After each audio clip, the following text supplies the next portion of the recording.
So in 1997, Congress gave themselves basically a hush fund so that they could pay off any sexual harassment or discrimination or other kind of improprieties that happened in their offices. They gave themselves a fund of taxpayer dollars. And it wasn't until 2007 when Ron DeSantis said, hey, this isn't a good idea, that fund was abolished. 97, if you remember, was the time of Bill Clinton. Not a total surprise there was a sexual harassment thing going on during that time. But I'm just curious if they really thought, if they did a poll of the American people, how many American citizens would have been all for giving congressional members dollars to pay off the improprieties that happened in their offices. I'm just curious, because I certainly would not have been in favor of that.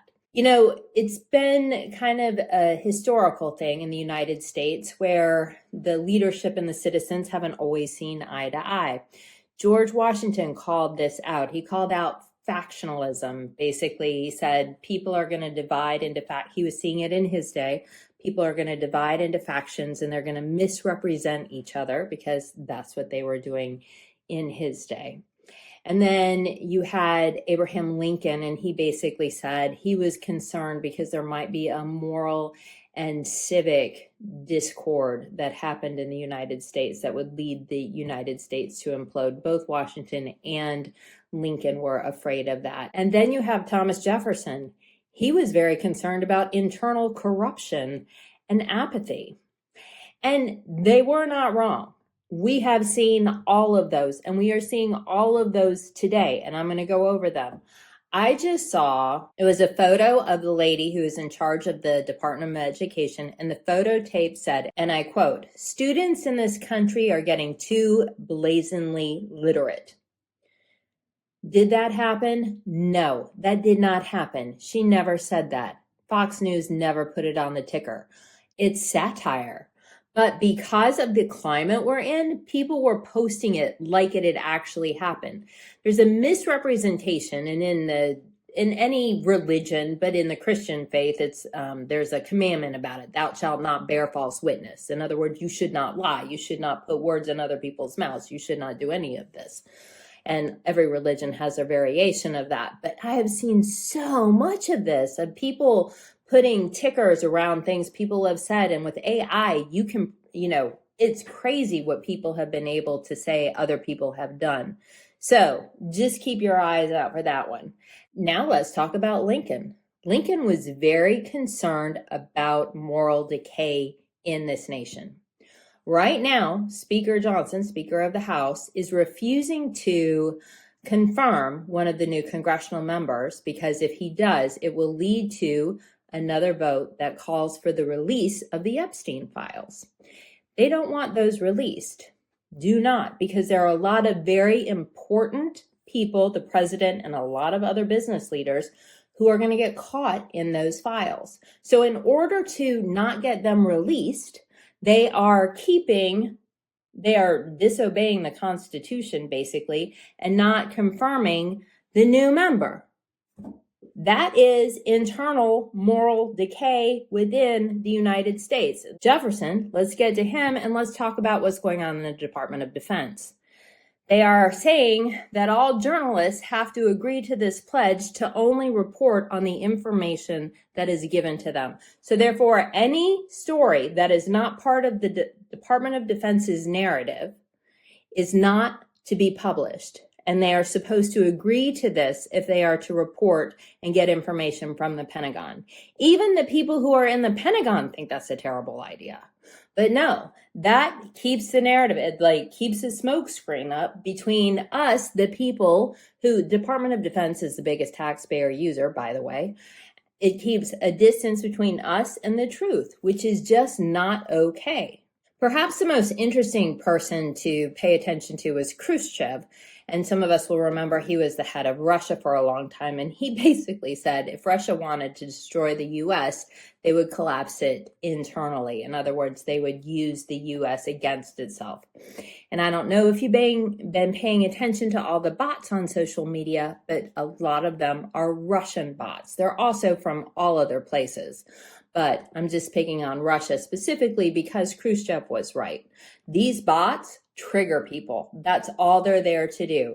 And you can usually tell, like if you go look at someone's social media profile and they have no followers and it's just them and they have no pictures and you can't, that's a bot. It's a bot.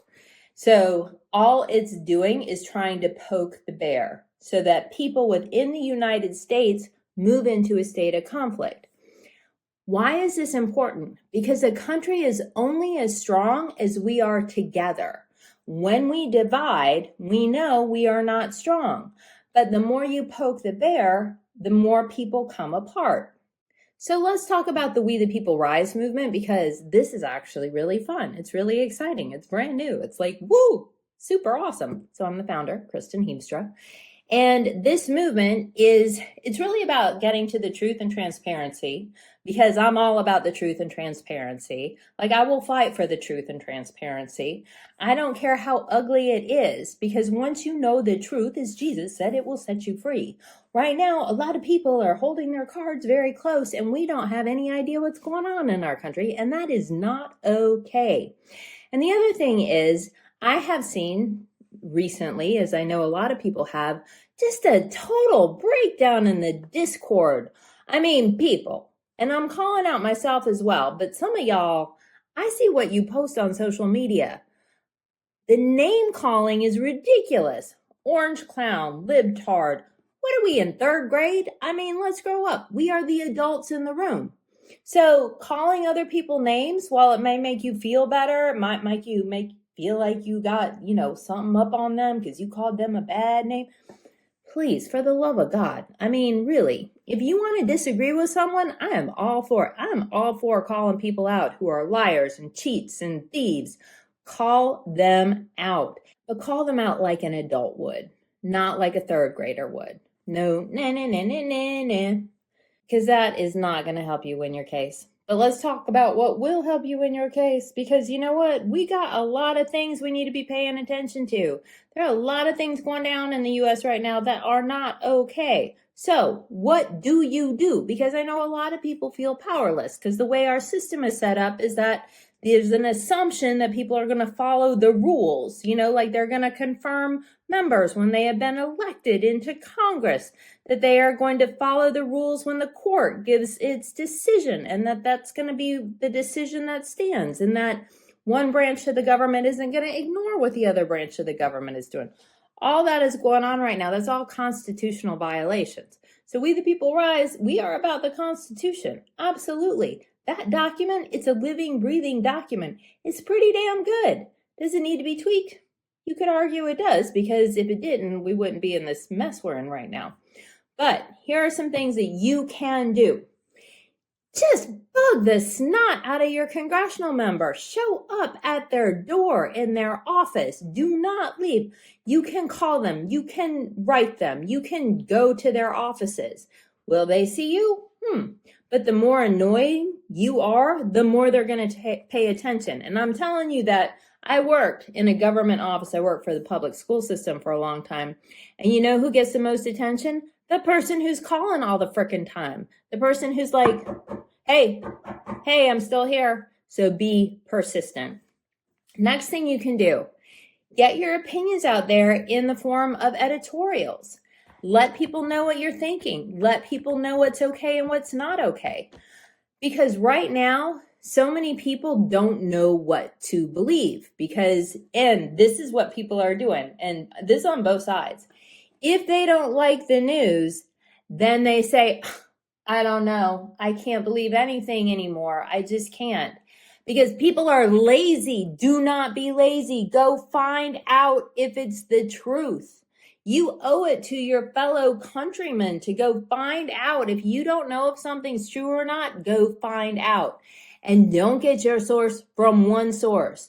Do not get your source from one source of information. Get it from multiple points, and get one of your sources from outside of the U.S. because they have a totally different perspective, which is always very interesting to hear. And here's a crazy idea. If you're going to post something on social media that's political in nature, cite the source. Tell people where you got your information from. Super helpful, because then they can go verify it and they can determine more or less who to trust. We've seen an erosion in trust, obviously. Like if you look at some of the stuff going on with the Department of Health and the erasing of all of this research that was done, medical data that was done, and people getting rid of it. I understand why people do not trust the government sources right now, but at least do the best you can to cite the source on things.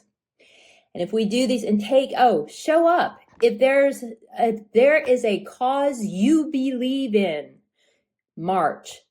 Take it to your public forums. Do what you can do. Now, for the next piece, and this is really where we, the people, rise. This is really the core of our mission, and that is to build a stronger internal U.S. And the way that we do that is by making connections within. So connecting with your neighbor. It is that simple. Talking nicely to people, pretending your mom is always watching you, and thinking about how you want to say things to people. Assuming you had a nice mom, because some of those mothers, believe me, I've seen all of them. But this is how we're going to heal. Right now is a very intense divide. A lot of people left feeling powerless, a lot of people left feeling angry, and it's on both sides. It's not like either side is winning in this particular energy. Nobody wins in this combative, except for the people who are causing the combativeness. And that's really what we have to pay attention to. Why do people want us to combat? Why? It's really interesting. I don't know if you saw all the numbers about how much money just went to Argentina, but that needs to be traced. That's our tax dollars. That is going to Argentina to help that country. When it's very obvious, we have a lot of things going on in the US which really need our attention. So always follow the money, because you smart. If you follow the money, it's like a thread. It's like solving a mystery, pretending you're a mystery writer. Where's the money going? Figure it out. You might find something surprising because you're smart that way. So anyway, that's We the People Rise. This is the founder's message, and you'll get one of these newsletters a month, and I'll have all kinds of things to say. So please join us, and please enjoy your neighbors. Be truthful out there. Speak the truth. Be the truth. Accept only the truth.